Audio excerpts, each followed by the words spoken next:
তাহলে এলেম কালাম শিক্ষা করলাম। নামাজ তো ছাগল চড়া, এই নামাজ মাঠে ঘাটে কুটে দৌড়ে বেড়াই মন। সলাতের মধ্যে একাগ্রতা আসে না, কেন আসে না? একাগ্রতা আসলে কি করে? আল্লাহর স্মরণে একাগ্রতা আনতে হবে, আল্লাহর স্মরণে মনোনিবেশ করতে হবে, মনোসংযোগ ঘটাতে হবে, আজিজের কিসির সঙ্গে সলাত আদায় করতে হবে। তাহলে তুমি আল্লাহকে জানো না, যাকে তুমি জানো না তাকে স্মরণ করবে কি করে? যার সম্পর্কে তোমার কোনো ধারণা নেই তুমি তাকে স্মরণ করবে কি করে? নামাজ হবে না। নামাজে আল্লাহ থাকবে না, মন না থাকবে। আল্লাহ বাতিলকে দুনিয়া যদি থাকে বাতিল শরীফ হবে। যে নামাজে আল্লাহ হাজির থাকে না তার নামাজে শয়তান মারধর থাকে। খোদার সঙ্গে সম্বন্ধ যদি না হয় শয়তানের সঙ্গে সম্বন্ধ হবে। তাহলে তুমি কি করে পরিবর্তন হবে? আকিমুস সালাত ইন্নাস সালাতা তানহা আনিল ফাহশাই ওয়াল মুনকার। যথানিবে সালাতকে কায়েম করো, নিশ্চয়ই সালাত তোমাকে সমস্ত নাফরমানি হতে, সুন্নাতের খেলাফি, পয়গম্বরের খেলাফি, শরিয়াতের খেলাফি, কোরআনের খেলাফি থেকে, আল্লাহর নাপছন্দনীয় নিষিদ্ধ চিন্তাধারাতে তোমার মনকে আল্লাহর পথে ধরে রাখবে। এর জন্য নামাজকে পরিষ্কার আছে। বাবারা, নামাজ মানে সরল, নামাজ মানে সরল। ফাজকুরনি আযকুরকুম ওয়াশকুরু লা তাকফুরুন। আল্লাহকে একবার স্মরণ করো, আল্লাহ 10 বার স্মরণ করবে না। তুমি আল্লাহ একবার বলো তো আল্লাহ বান্দা 10 বার বলো। আল্লাহর পথে এক ধাপ এগিয়ে যাও তো আল্লাহ 10 ধাপ এগিয়ে আসবে তোমাকে বুঝে। তো তুমি আল্লাহকে একবার স্মরণ করবে কি করে সেটা তো বলে দিতে হবে নাকি?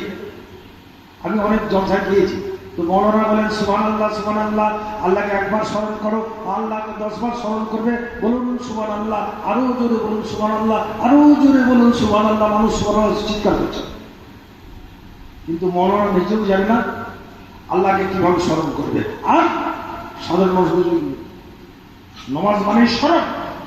সালাত আরবি শব্দ, সালাতের অর্থ ফার্সি ভাষায় নামাজ, বাংলায় উপাসনা বা স্মরণ। তিনি উপাস্য, আল্লাহ উপাস্য, আমি উপাসক। আল্লাহ উপাস্য, আমি উপাসক, আমি উপাসনাকারী। আল্লাহ আরাধ্য, আমি আরাধনাকারী। খায় নামাজ তো আরাধনা, নামাজ তো উপাসনা। আমি অনেক সময় বলি তোমার আরবি বুঝে বাংলা বোঝে না। তুমি যাকে জানো না তার আরাধনা করবে কি করে? তার সাধনা করবে কি করে?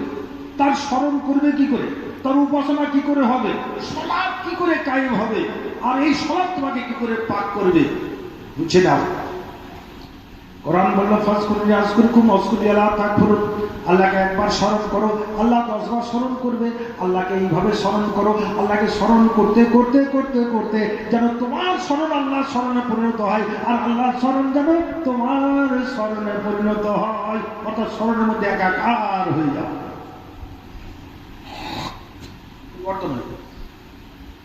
লোহা, মরিচা ধরা লোহা, ঠিক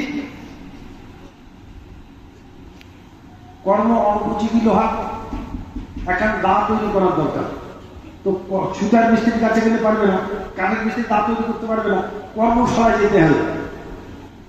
গেলে কর্মকার ভাই একটা দা তৈরি করে দাও, বলছে লোহাটা দাও। আমার হাতে দেওয়া লোহা 10,000 টাকা দিয়ে একটা দা তৈরি করতে হবে না, লোহাটা দাও। বন্ধুরে আমার লোহাটা নিয়ে টান দিয়েছে, কয়লা টানে না, ভাবে কি বলেছে, ভাবুন বলে দিয়েছে লোহা। লোহার রং ছিল কালো, মরিচা ধরা লোহা। এই লোহাটা আগুনের মধ্যে চলে গেছে, তো স্বভাব পরিবর্তন করে ফেলেছে, স্বভাব চেঞ্জ করে ফেলেছে, কালার চেঞ্জ করে ফেলেছে। ও আগুনের শরণাপন্ন, আগুনের সঙ্গে একাকার হয়ে গেছে। আগুনের কালার, লোহার কালার একাকার হয়ে গিয়েছে।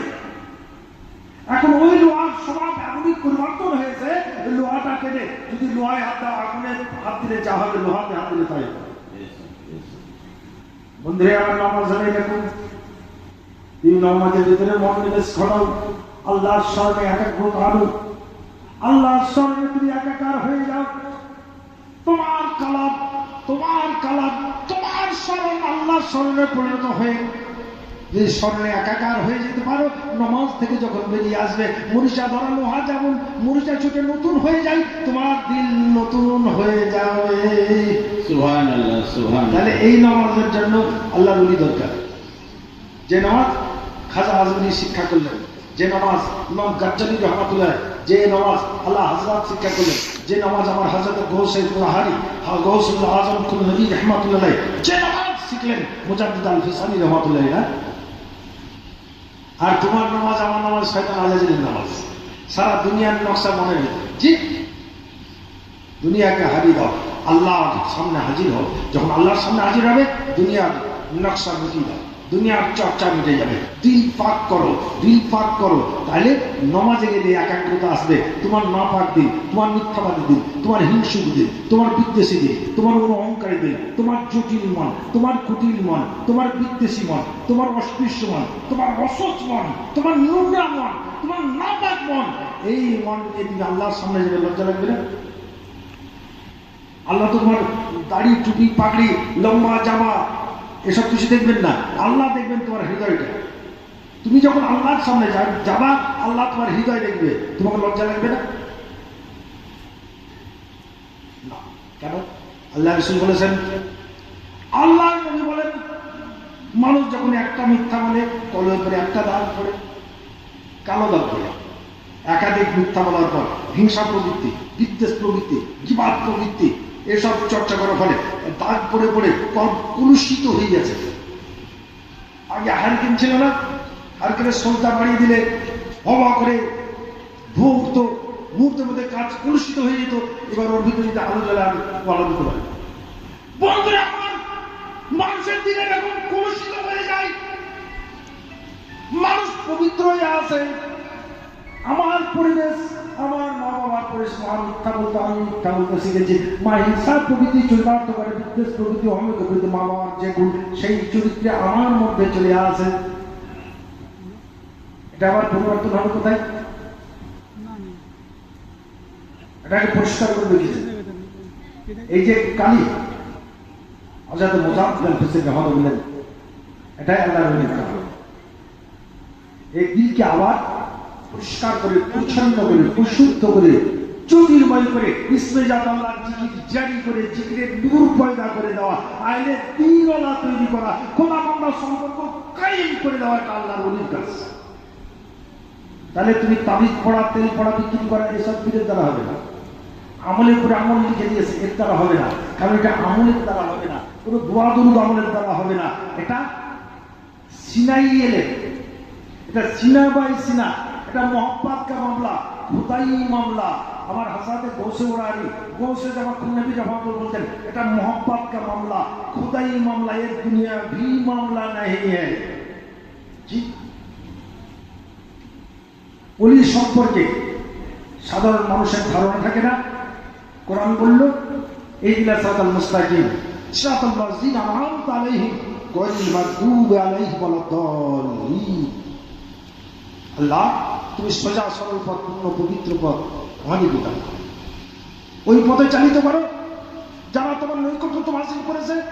আল্লাহ, যাদের উপর তুমি রাজি খুশি হয়ে গেছো, যাদের উপর প্রসন্ন হয়েছ, যাদেরকে পুষ্কৃত করেছ, সেই পথে আমাদেরকে চালিত করো। নিশ্চয়ই ওই পথে নয় যাদের জীবন তোমার গজবের কোপে ধ্বংস হয়ে গেছে, তুমি নারাজ হয়ে গেছো, দুষ্ট হয়ে গেছো, ওই পথে নয়। তাহলে আল্লাহর নৈকট্য তোমাকে আল্লাহ হাসিল করেছে যারা আল্লাহর ওলি। কোরআন বলল, আল্লাহ ইন্না আউলিয়াল্লাহি লা খাউফুন আলাইহিম ওয়া লা হুম ইয়াহজানুন। নিশ্চয়ই যারা আল্লাহর নৈকট্য হাসিল করে গেছে, আল্লাহ সাবধান, জিনজান, তাদের বিরুদ্ধে কিছু করো না। কথা বলে যারা আল্লাহর প্রিয়জন, যারা আল্লাহকে রাজি খুশি করেছে, আল্লাহ যাদের উপরে প্রসন্ন হয়েছেন, আল্লাহর দরবারে যারা হাজির হয়ে গেছে, তার নাম আল্লাহর ওলি। আমার হযরত গৌস ওরাহি রহমাতুল্লাহ আলাইহি, তার প্রথম জীবন খুব সাধারণ পরিবারে, খুব গরিব ঘরে এসেছিলেন। শিক্ষার জীবন হয়নি।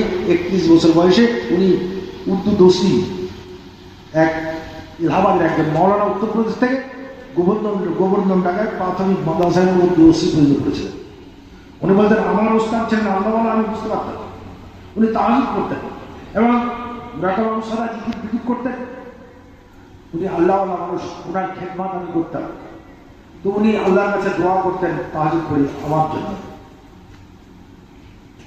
উনি যখন দেশ থেকে চলে যাবেন তখন দেশের মানুষকে বললেন, ওনার নাম করে বললেন, এই নেক মানুষ, দেশবাসী আপনারা আমার সঙ্গে একে দিয়ে দেন। দেশের মানুষ কিছু চাঁদা তুলে পয়সা টয়সা দিল। হুজুর মহারাজ বলতেন, আমাকে উনি নিয়ে গেলেন। আরে আল্লাহর ওলি কার না, এক প্রকার এলেন আল্লাহ দান করেন সরাসরি, আল্লাহ বিশুদ্ধ দান করেন। আরে এক প্রকার এলেন মক্তমদ সিদ্ধা, ওটাকে কলবি এলেন বলে।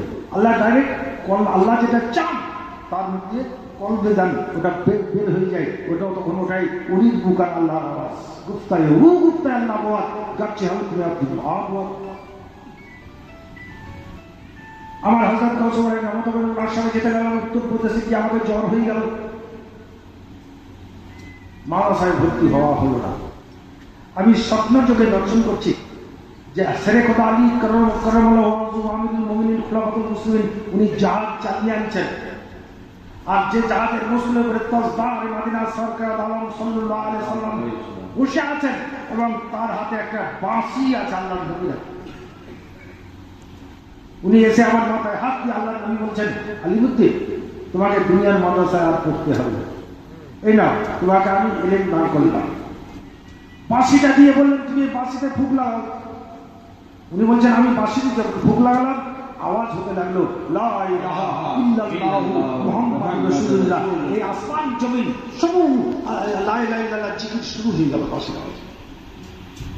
বলছে এই এলেম আমি তোমাকে দান করলাম, তুমি বাড়ি চলে যাও। তুমি দেশে ফিরে আসলে তাহলে আল্লাহর নবীর সঙ্গে সম্বন্ধ করতে হবে। আমার হযরত কাউসার রাহমাতুল্লাহ বলছেন, 12 ঘন্টায় 24 বার আল্লাহর নবীর সঙ্গে তার দিদার দর্শন হয় না, ওরাতে বায়াত হওয়া হারাম আর ওর বায়াত করাও হারাম। কথা বোঝা গেল? কিন্তু সাফায়েতের মালিক, জান্নাত জাহানের মালিক, শ্বাস প্রশ্বাসের মালিক, সৃষ্টির মালিক, তার সঙ্গে সম্বন্ধ থাকতে হবে। যাই হোক, হযরত আল ফিসানি রহমাতুল্লাহ বলেন, তোমার যেমন একটা পরিবার আছে, পরিবারের 5 জন ক্যান্ডিডেট কর্তা হচ্ছে মাতা পিতা। এক সন্তান আর এক সন্তানকে আঘাত দিলে কে কষ্ট হবে? মা বাবা। এই দুনিয়ার মানুষ হযরত মুজাদ্দিদ আল ফিসানি রহমাতুল্লাহ বললেন, এই পৃথিবীটা আল্লাহর পরিবার আর এই দুনিয়াবাসী হচ্ছে আল্লাহর পরিবারের ক্যান্ডিডেট না? পবিত্র রায় সয়নের গুণাচার্য দুষ্কৃতাং ধর্ম সমস্ত অর্থায় যুগে যুগে সনাতন ধর্মে বলা হয়েছে, যখন ধর্মের দূষণ আসবে, ধর্ম যখন মানব জাতির জন্য অভিশাপ হবে,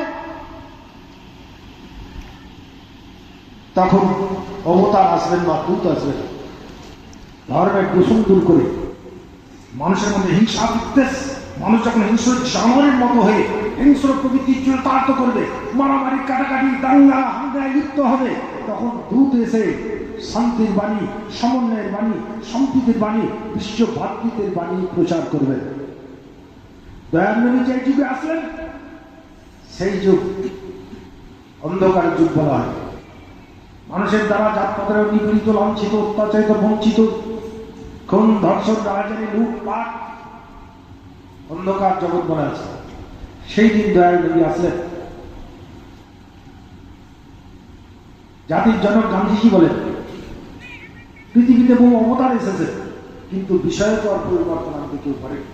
একমাত্র আল্লাহর নবী মদিনার বুকে বিদ্যুতের মতো চমকে উঠলেন, পৃথিবীকে আলোকিত করেছেন। তার ধর্মমত মদিনা থেকে দিল্লির সীমাবদ্ধ নয়। গুরু নানক বলেন, how it came that change was born by Quran prophet Muhammad police at the time on earth. এই বিশ্ব মানব সভ্যতা এবং সাম্যবাদকে প্রতিষ্ঠা করেছেন দয়ার নবী আর পবিত্র কোরআন মজিদ। কথা বোঝা গেল? তাহলে শান্তি, শান্ত, শৃঙ্খলিত, সভ্য, ভদ্র, বিনয়ী, সৎকর্মশীল, সদাচরণকারী, সত্যশ্রী, নীতিবান, নিষ্ঠাবান, আদর্শবান, চরিত্রবান, দয়াশীল, ক্ষমাশীল, ধৈর্যশীল, মহৎ বানাবে এ রমজান মাস। কোরআন বলল, ইয়া আইয়ুহাল্লাযীনা আমানু কুতিবা আলাইকুমুশ সিয়াম কামা কুতিবা আলাল লাযীনা মিন ক্বাবলিকুম লাআল্লাকুম তাত্তাকুন। হে ঈমানদারগণ, তোমাদের পূর্ববর্তীদের নেই রমজানের রোজা আমি খরচ করিলাম, আশা করি তোমরা শ্যাম সাধনা করে সাধুত্ব এবং মহত্ব অর্জন করবে। কিছুই হয় না। কর্ম ভুল হলে ক্রিয়া হবে না। কর্ম ক্রিয়া প্রতিক্রিয়া, কর্ম ভুল হলে ক্রিয়া হবে। নামাজ রোজা মহান কর্ম, এই কর্মের ক্রিয়া কি প্রতিক্রিয়া কি, এই কর্মের ভুল কোনটা তুমি বুঝতে পারবে না। এর জন্য মাস্টার দরকার, স্পিরিচুয়াল মাস্টার দরকার, আধ্যাত্মিক মাস্টার দরকার, যিনি শরিয়াত মারফত হাকিকত তরিকাতে পারদর্শিতা বুদ্ধি অর্জন করিয়াছেন, খোদাবন্দা সম্পর্ক করিয়াছেন, খোদার দাসত্বকে বরণ করেছেন, নবীর দাসত্বকে বরণ করেছেন, তিনি ছাড়া আর কেউ এই জ্ঞানী তোমার সারিয়ে আল্লাহর সঙ্গে নিকটের সম্বন্ধ তৈরি করে দিতে পারবে না। আল্লাহুম্মা